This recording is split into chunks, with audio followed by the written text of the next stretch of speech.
Bismillah ar-Rahman ar-Rahim. This is the ninth lecture of course title Introduction to Special Theory of Relativity.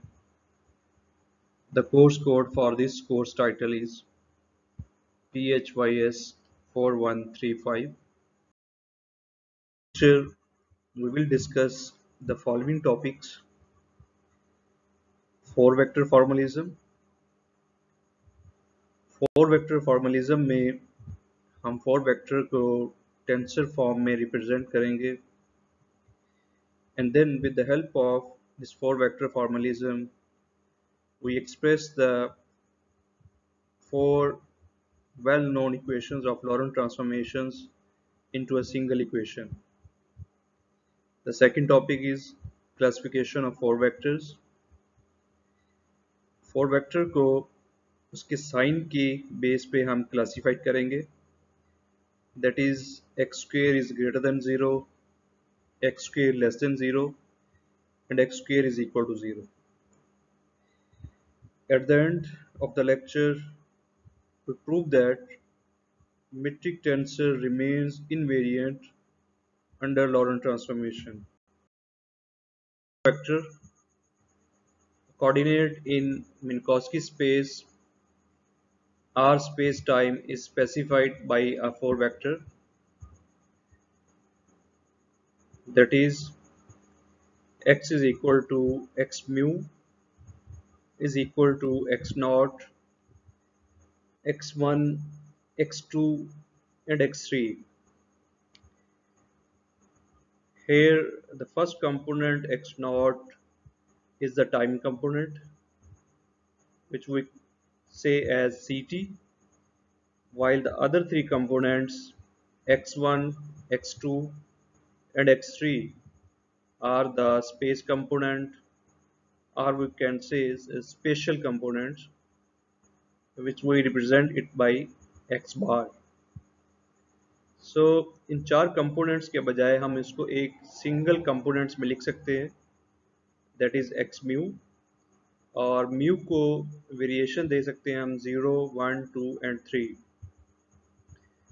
कुछ authors variation लेते हैं 0, 1, 2, 3 और कुछ इसको 1, 2, 3, 4 से भी यूज़ करते हैं, और समटाइम फर्स्ट कंपोनेंट को टाइम कंपोनेंट कहते हैं और अदर 3 कंपोनेंट्स को स्पेस कंपोनेंट कहते हैं, और समटाइम कुछ ऑथर्स फर्स्ट 3 कंपोनेंट्स को एज ए स्पेस कंपोनेंट के तौर पे डील करते हैं, वाइल जो लास्ट कंपोनेंट होता है उसको एज ए टाइम कोऑर्डिनेट के तौर पे कंसीडर करते हैं. सो ऑलवेज ये 3 कंपोनेंट्स जो स्पेस के हैं वो कंबाइन होंगे, आइदर वो पहले लिखे जाएं या पहले बाद में लिखे जाएं, और टाइम कंपोनेंट जो होता है वो अलग से होगा, चाहे वो सबसे पहले लिखें या एंड पे लिखें. सो इन बोथ केसेस अगर हम वेरिएशन ले रहे हैं 0, 1, 2, 3, तो 0 mean this is the time component एंड 1, 2, 3 mean these are the space component. और अगर हम इसको 1, 2, 3, 4 ले रहे हैं, we can say the first 3 components x1, x2, x3 are the space component, while x4 is the time component. Here we have 4 equations of Laurent transformation, and the idea here is to write these 4 equations into a single equation by using the 4 vector formalism.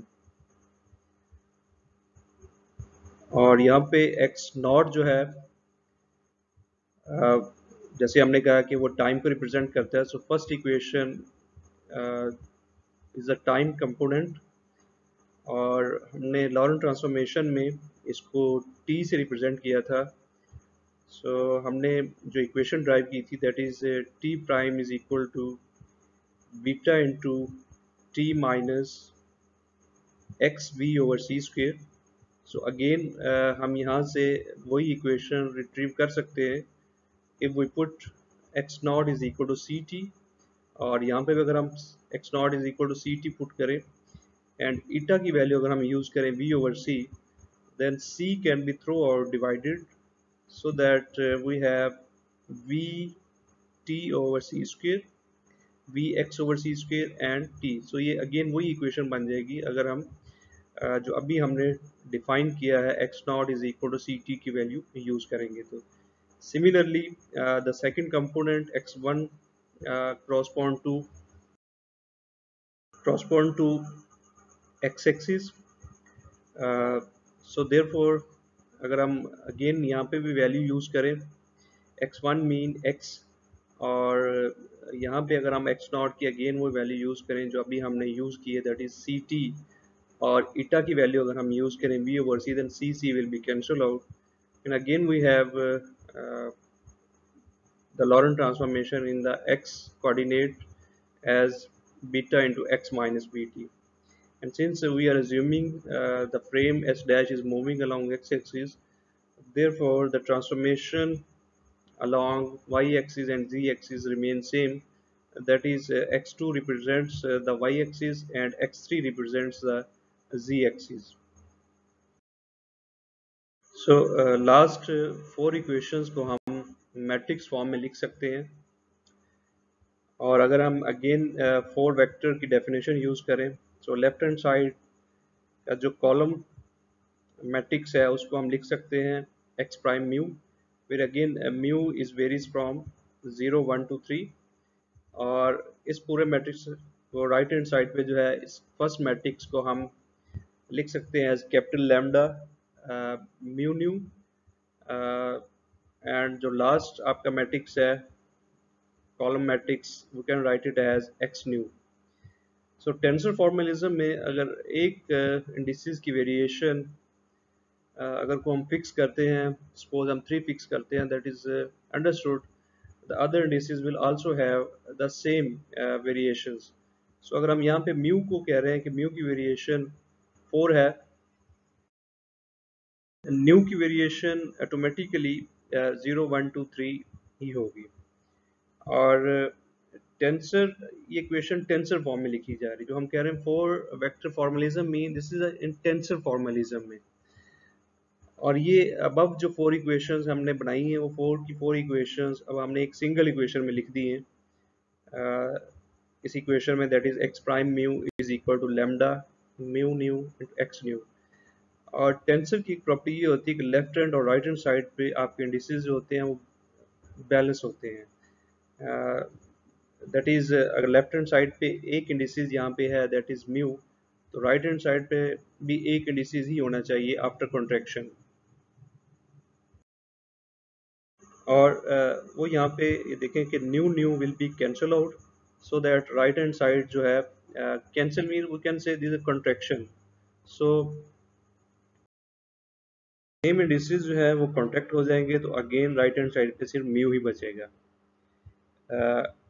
अब ये mu को हमने जो lambda को ये पूरा matrix के तौर पे लिया है, that mean this lambda has 16 components, और लास्ट फोर इक्वेशन जो हैं वो इस सिंगल इक्वेशन से निकाली जा सकती हैं. दैट इज अगर हम पहली इक्वेशन निकालना चाहते हैं फॉर टाइम कंपोनेंट्स के लिए, सो म्यू को हमें 0 सेट करना पड़ेगा. सो हम फर्स्टली अगर म्यू को 0 रखेंगे then we have on the left hand side x prime 0, और राइट हैंड साइड पे अभी हमने चूँकि अगर म्यू को हम 0 कह चुके हैं तो राइट हैंड साइड पे म्यू की वैल्यू जो है वो 0 फिक्स हो जाएगी.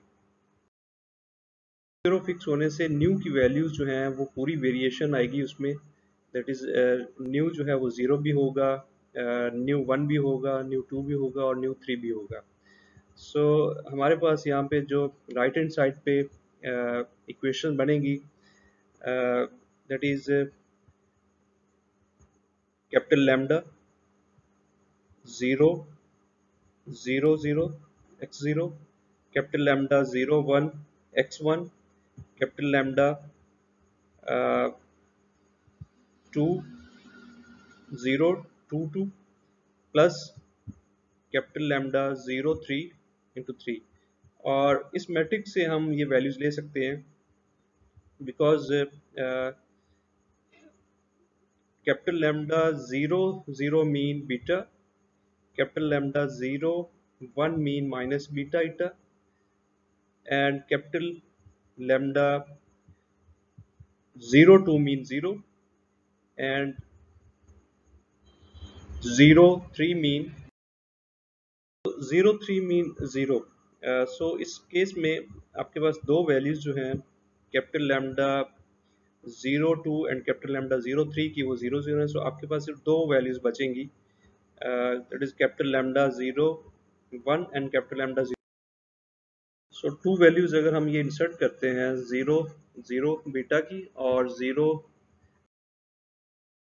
तो हमारे पास वही इक्वेशन बन जाएगी जो हमने अभी फर्स्ट इक्वेशन लिखी थी लॉरेंट ट्रांसफॉर्मेशन की, that is x prime 0 is equal to beta into x1 minus x x0 eta।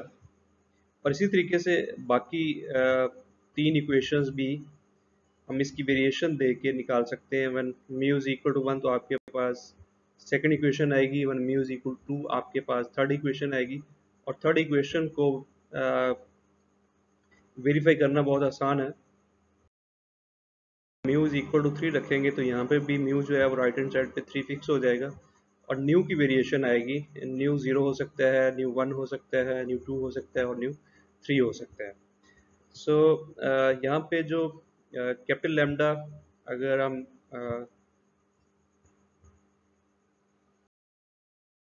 Capital lambda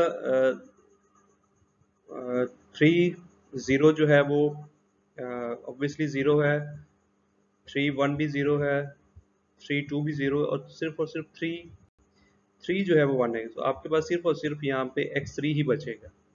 इसी तरीके से आप 2 के लिए भी प्रूव कर सकते हैं।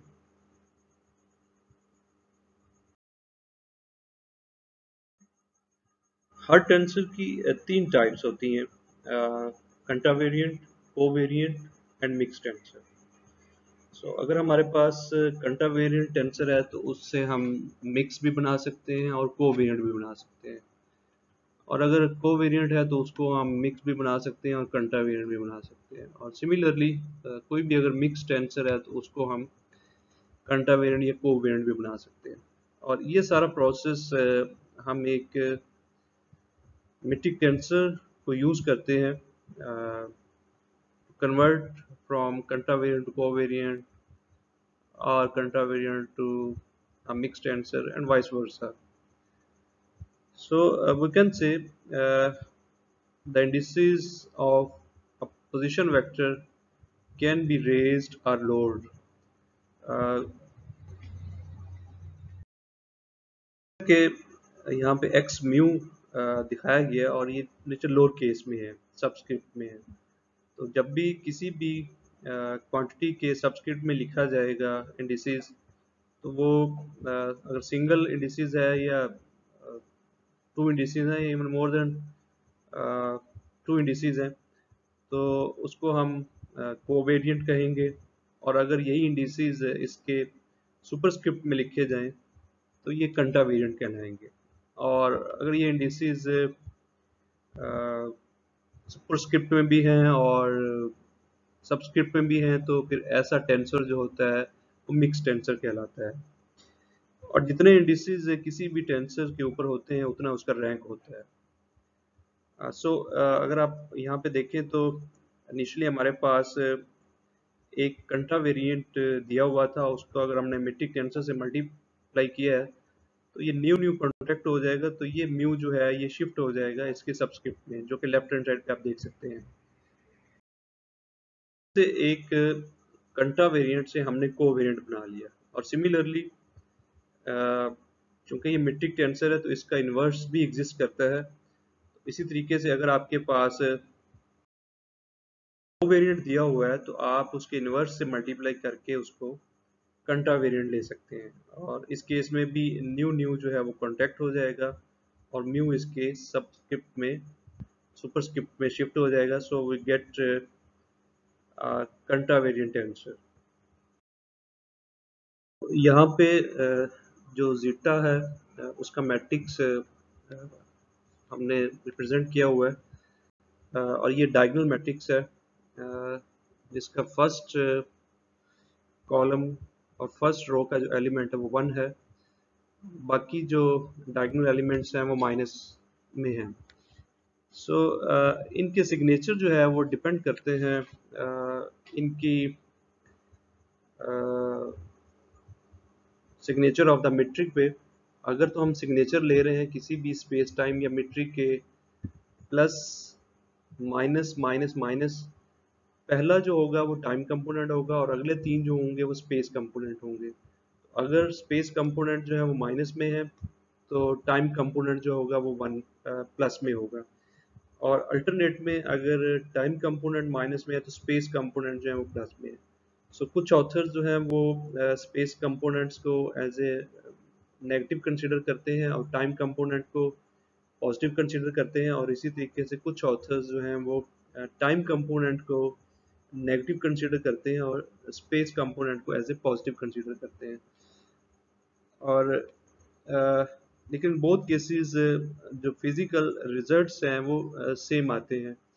सो यहाँ से हम इसका इन्वर्स भी डिफाइन कर सकते हैं, और we know the inverse of a diagonal matrix is simply the reciprocal of the diagonal elements.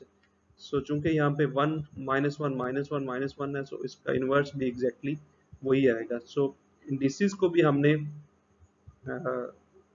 इस तरीके से रिप्रेजेंट किया है कि जब सबस्क्रिप्ट में थे तो इसका इन्वर्स जो होगा वो सुपरस्क्रिप्ट में होगा। सो वी कैन से जो कोवेरिएंट टेंसर है उसका इन्वर्स जो है वो कंट्रावेरिएंट उसका होगा। Is a very important property of metric tensor.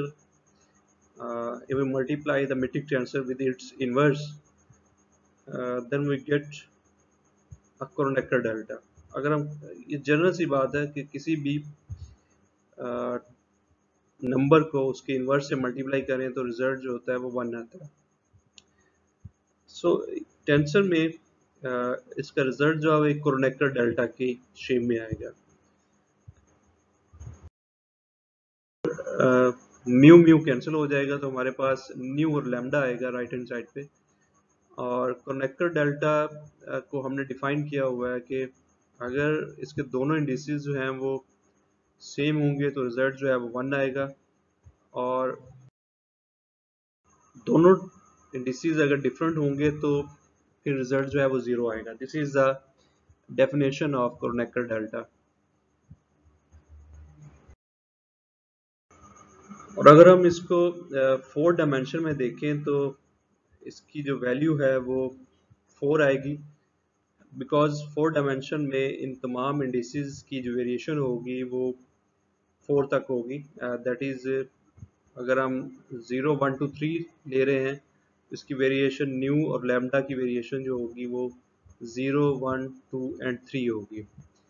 और वेरिएशन देने का तरीक़ेकार ये है कि किसी एक को हमें एक वक्त में एक वैल्यूज देनी होती है और बाकी को हम वेरिएट करते हैं।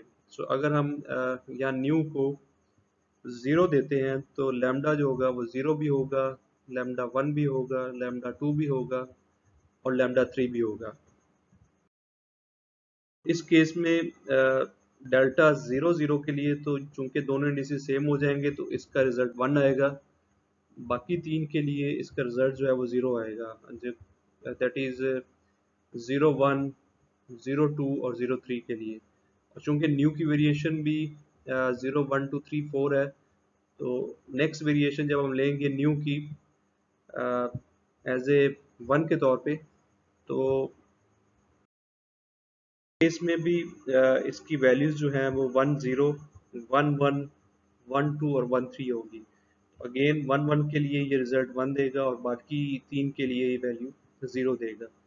सो इसी तरीके से जब न्यू हम 2 लेंगे तो फिर से एक 1 आएगा और न्यू 3 के लिए भी एक 1 आएगा। सो ऑल वैल्यूज ये इन टर्म्स ऑफ सम में होती हैं। So therefore we have 1 plus 1 plus 1 plus 1, so that will be equal to 4। और इसको हम जनरलाइज कर सकते हैं सो अगर ये 6 डायमेंशन में है तो इसका रिजल्ट 6 आएगा, अगर ये 10 डायमेंशन में है तो इसका रिजल्ट 10 आएगा, और अगर ये n डायमेंशन में है तो इसका रिजल्ट जो है वो।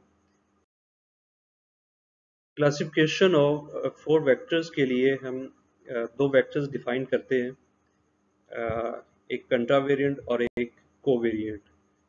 कंट्रावेरिएंट में इसकी वैल्यू जो हम डिफाइन कर चुके हैं वो सी टी और एक्स बार है, where x bar mean x1 x2 and x3। और इसी से हम ये पहले डिफाइन कर चुके हैं कि कंट्रावेरिएंट से हम कोवेरिएंट भी डिफाइन कर सकते हैं और कोवेरिएंट से कंट्रावेरिएंट भी डिफाइन कर सकते हैं। So just we need to multiply the metric tensor, जो बेसिकली इसके इंडिसेस को रेज और लोअर करता है। सो जो कोवेरिएंट फॉर्म है उसमें इस पोजीशन वेक्टर की जो वैल्यू होगी वो सी टी माइनस एक्स बार के साथ होगी। और जनरली अगर हम स्केलर प्रोडक्ट डिफाइन करते हैं किसी भी दो वेक्टर्स का तो वो in terms of dot product होता है, और इन टर्म्स ऑफ चूंकि किसी भी दो वेक्टर्स का dot product always is a scalar quantity, तो टेंसर फॉर्म में भी ये जब प्रोडक्ट होने के बाद कोई इंडिसेस नहीं होगा तो ये शो करेगा कि वो एक स्केलर क्वांटिटी है। सो देयरफॉर अगर हम एक वेक्टर को एक्स म्यू कह रहे हैं और दूसरे को वाई कह रहे हैं तो इन दोनों के इंडिसेस को हम सेम रखेंगे, सो दैट म्यू म्यू जो है वो कॉन्टेक्ट हो जाएगा, तो हमारे पास एक स्केलर, यानी इसके ऊपर कोई इंडिसेस नहीं होगा तो ये एक स्केलर क्वांटिटी ही रहेगी। और इसी तरीके से हम एक को कंट्रावेरिएंट और एक को कोवेरिएंट ले सकते हैं। ये कोई ज़रूरी नहीं है कि फर्स्ट कंपोनेंट जो होगा वो कंट्रावेरिएंट होगा और सेकंड कंपोनेंट जो है वो कोवेरिएंट होगा। It may be reverse as first component covariant हो सकता है और सेकंड कंपोनेंट कंट्रावेरिएंट हो सकता है। एंड इवन दोनों जो कंपोनेंट्स हैं जिनको आप मल्टीप्लाई कर रहे हैं पोजीशन वेक्टर्स को, वो दोनों के दोनों कंट्रावेरिएंट भी हो सकते हैं और कोवेरिएंट भी हो सकते हैं। लेकिन इस केस में ये आप देखें कि ये फोर की फोर जो इक्वेशंस हैं वो आपस में इक्वल हैं। यानी अगर हम राइट साइड पे देखें तो म्यू और न्यू है, तो म्यू और न्यू जो है ये कांटेक्ट हो जाएंगे मेट्रिक टेंसर से, तो अगेन आपके पास एक स्केलर क्वांटिटी ही बचेगी। और इसी तरीके से फिर एक्स म्यू और वाई म्यू ये भी कांटेक्ट होने के बाद स्केलर क्वांटिटी है। So we have in each case a scalar quantity.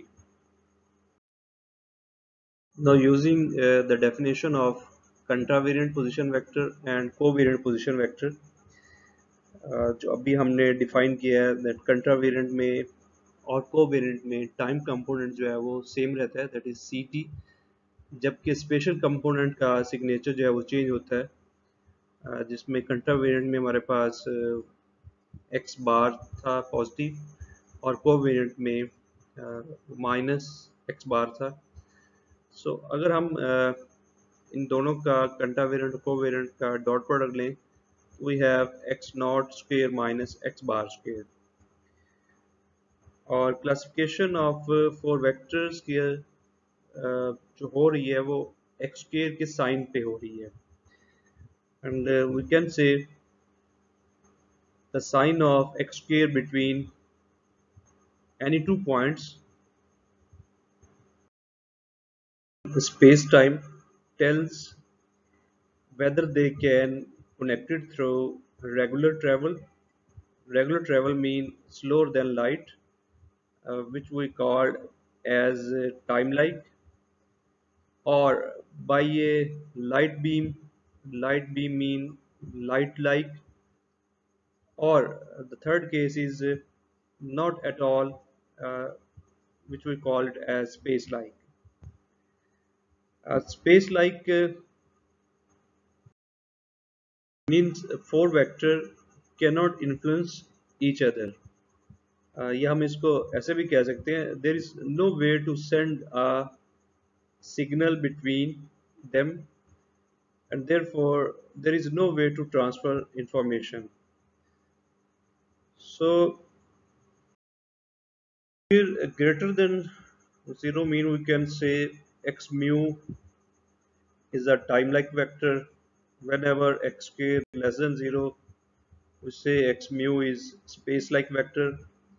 Whenever x square is equal to 0, we say x mu is called light-like vector. इसको हम इस तरीके से भी डिफाइन कर सकते हैं. A vector whose magnitude is imaginary is called a time-like 4 vector, and a vector whose magnitude is real is called a space-like 4 vector. Here we are to show that Laurent transformation leave the expression ds square invariant, और ds square को हमने as a define किया हुआ है मिन्कोस्की space time के तौर पे dx naught square minus dx1 square minus dx2 square minus dx3 square. और जबकि हमें इसको इनवेरिएंट शो करने का मतलब है कि we have to show that ds square has the same values in both inertial frames, that is ds square is equal to ds prime square. और मैथमेटिकली टेंसर फॉर्म में हम इसको लिख सकते हैं as a zeta mu nu dx mu dx nu. सो left hand side से हम ये अबव इक्वेशन जो है वो डी स्क्वेयर की राइट हैंड साइड निकाल सकते हैं. और ये हम जानते हैं कि जीटा म्यू न्यू की वैल्यूज जो है वो एक डायगोनल मैट्रिक्स था, और उसकी वैल्यू डायगोनल में 1 1 1 1 थी. सो अगर हम 4 डायमेंशन की ही हम बात करें तो म्यू और न्यू जो है वो 0 1 2 3 और 4 तक वेरिएट कर रहा है. हम 16 कंपोनेंट्स में जीटा की सिर्फ 4 नॉन ज़ीरो वैल्यूज आएंगी, बाकी 12 कंपोनेंट्स जो हैं जीटा के वो ज़ीरो आएंगे. सो वो नॉन ज़ीरो कंपोनेंट्स जो हैं वो जीटा 0 0 हो सकता है, जीटा 1 1 हो सकता है, जीटा 2 2 हो सकता है और जीटा 3 3 हो सकता है. सो वही वैल्यूज अगर हम यहाँ डालें, इसके सिग्नेचर हम ले लें, क्योंकि हर जो मीट्रिक टेंसर होता है उसकी वैल्यूज जो होती हैं वो स्पेस टाइम के अंदर फर्स्ट कंपोनेंट अगर पॉजिटिव है, that is time component positive है, तो स्पेस कंपोनेंट नेगेटिव होंगे. और अगर स्पेस कंपोनेंट नेगेटिव है तो बाकी जो है वो space component, time component negative है तो स्पेस कंपोनेंट जो है वो पॉजिटिव होंगे. सो यहाँ पे हम स्पेस कंपोनेंट को पॉजिटिव ले रहे हैं, जबकि जो टाइम कंपोनेंट है उसको हम एज ए टाइम कंपोनेंट को हम एज ए पॉजिटिव ले रहे हैं, और जो स्पेस कंपोनेंट्स हैं उसको हम एज ए नेगेटिव ले रहे हैं. सो देयरफॉर यहाँ पे जीटा 0 0 की जो वैल्यू होगी वो +1 होगी, जबकि जीटा 1 1 जीटा 2 2 और जीटा 3 3 की वैल्यू जो है वो -1 और -1 होगी. सो ये वैल्यूज अगर हम इंसर्ट करें तो डी स्क्वेयर की राइट हैंड साइड जो है वो हम रिट्रीव कर सकते हैं. So D square is equal to D S prime square prove करने का मतलब ये है कि हमें zeta mu nu D X nu को ये प्रूव करना है zeta mu nu D X prime mu into D X prime nu. और हमने 4 वेक्टर को डिफाइन किया था X prime mu is equal to capital lambda mu nu into x nu. So अगर आप उन्हीं के डिफरेंशियल ले लें तो ये लिखे जा सकते हैं इसी इक्वेशन में. सो अब हम अगर प्राइम कंसीडर करते हैं तो we have to show it as unprime, और अनप्राइम अगर लेंगे तो हमें उसको शो करना होगा कि वो प्राइम के इक्वल है. So let's take start off the lecture हमने डिफाइन किया था X prime mu is equal to capital lambda mu nu into x new.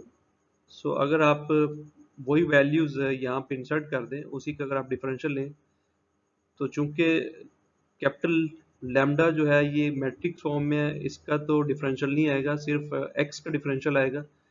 अगर आप इनको वैल्यूज रख दें, capital lambda mu rho, capital lambda nu sigma, D X rho into D X sigma, तो ये पहले तीन जो है वो आपके पास तीनों मैट्रिक्स है। और we know product of matrix is again a matrix. So ये आपके पास राइट हैंड साइड जो है वही शेप बन गई जो लेफ्ट हैंड साइड पे, यानी हम प्राइम से अनप्राइम की तरफ जो है वो दोबारा पहुंच गए हैं। सो इन वेरिएंट में आपको यही शो करना होता है कि आप अनप्राइम अगर कंसीडर करते हैं तो आपको उससे प्राइम शो करना होता है, और अगर प्राइम वाले आप कंसीडर कर रहे हैं तो उससे आपको अनप्राइम उसके इक्वल लाना होता है। सो यहाँ पे हमने अनप्राइम प्राइम वाले कंसीडर किए थे और हमने ये शो कर दिया कि it is equal to unprime. So this shows that, और हमने इसमें जो यूज़ किया है वो भी लॉरेंट ट्रांसफॉर्मेशन का एक्सप्रेशन यूज़ किया जो हमने 4 इक्वेशन एक सिंगल इक्वेशन में बनाई थी उसकी equation.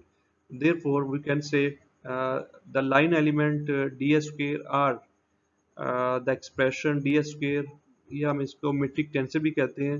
the metric tensor ds square remains invariant under Laurent transformation।